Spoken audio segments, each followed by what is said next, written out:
జ్యోతిబా పూలే గురుకుల పాఠశాల PET principal వేధింపులు భరించలేక రోడ్డెక్కిన విద్యార్థులు.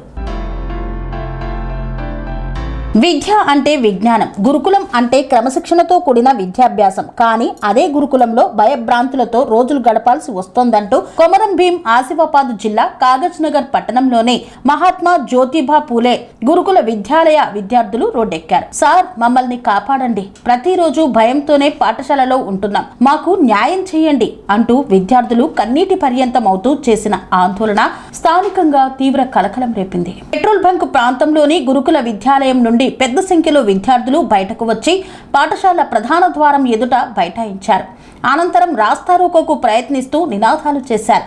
సమాచారం అందుకున్న పోలీసులు వెంటనే అక్కడికి చేరుకొని విద్యార్థులను సముదాయించే ప్రయత్నం చేశారు. అయినప్పటికీ ఉన్నత అధికారులు వచ్చి తమ గోడు వినే వరకు వెనక్కి వెళ్లబోమంటూ విద్యార్థులు నిరసన కొనసాగించారు. కొంతసేపు ట్రాఫిక్ కు అంతరాయం ఏర్పడింది. విద్యార్థుల ఆరోపణల ప్రకారం పీఈటీ క్రమశిక్షణ పేరుతో పరిమితులు దాటి వ్యవహరిస్తున్నాడని తెలిపారు. చిన్నపాటి తప్పును కూడా పెద్దదిగా చూపించి కర్రతో కొడుతున్నాడని, అందరి ముందు బండభూతులు తిడుతూ అవమానిస్తున్నాడని ఆరోపించారు. శారీరకంగా మాత్రమే కాదు, మానసికంగా కూడా వేధింపులకు గురి చేస్తున్నాడని వాపోయారు. పలువురు విద్యార్థులను కొట్టిన ఘటనతో ఇక మౌనం పాటిస్తే తమ సమస్యలు ఎప్పటికీ పరిష్కారం కావని భావించి బయటకు వచ్చి ఆందోళన చేపట్టామని వివరించారు. కొంతమంది విద్యార్థులు మరింత తీవ్రమైన ఆరోపణలు చేస్తూ తనకు అనుకూలంగా ఉండే విద్యార్థులతో ఇతరుల బ్యాగుల్లో గుట్కా ప్యాకెట్లు పెట్టించి తర్వాత అదే సాకుతో తమపై చర్యలు తీసుకుంటున్నాడని పేర్కొన్నారు. తాము చేయని తప్పులకు కూడా శిక్షలు విధిస్తున్నారని, ప్రశ్నిస్తే మరింత లక్ష్యంగా చేసుకుని అవమానిస్తున్నాడని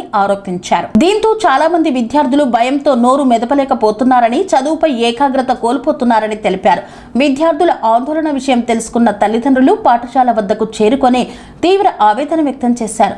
గురుకులాల్లో విద్యార్థుల భద్రత, గౌరవం, మానసిక ప్రశాంతతకు ప్రాధాన్యం ఉండాల్సి ఉండగా వరుసగా ఇలాంటి ఆరోపణలు రావడం ఆందోళనకరమని పేర్కొన్నారు. జిల్లా కలెక్టర్, గురుకుల విద్యా సంస్థల ప్రాంతీయ సమన్వయ అధికారులు, విద్యాశాఖ అధికారులు తక్షణమే జోక్యం చేసుకుని విద్యార్థుల వాంగ్మూలాలు నమోదు చేయాలని, సీసీ కెమెరా దృశ్యాలు, పాఠశాల రికార్డులు పరిశీలించి నిష్పక్షపాతంగా విచారణ చేపట్టాలని డిమాండ్ చేశారు. విద్యార్థుల ఆరోపణల్లో వాస్తవం ఉంటే బాధ్యులపై కఠిన శాఖపరమైన చర్యలు తీసుకోవాలని, భయాందోళనల మధ్య చదువుకుంటున్న విద్యార్థులకు భరోసా కల్పించాలని తల్లిదండ్రులు కోరారు.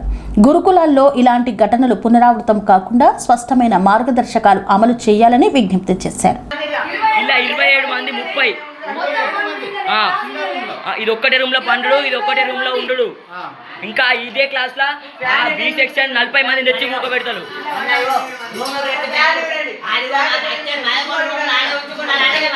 కింది ఫ్లోర్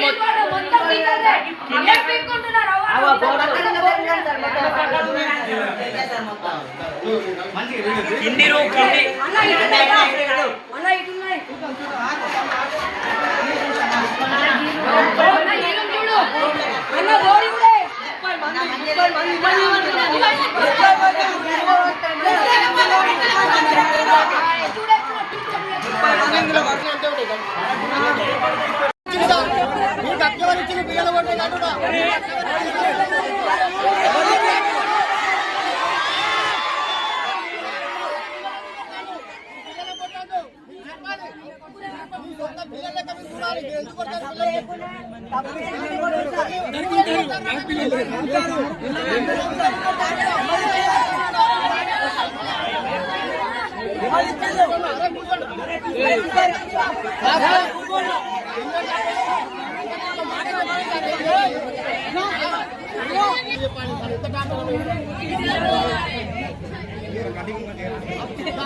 ఇంత ముందు కూడా పిల్లగాని కొట్టిందట సార్. ఎందుకు కొట్టాలి పిల్లగాలని?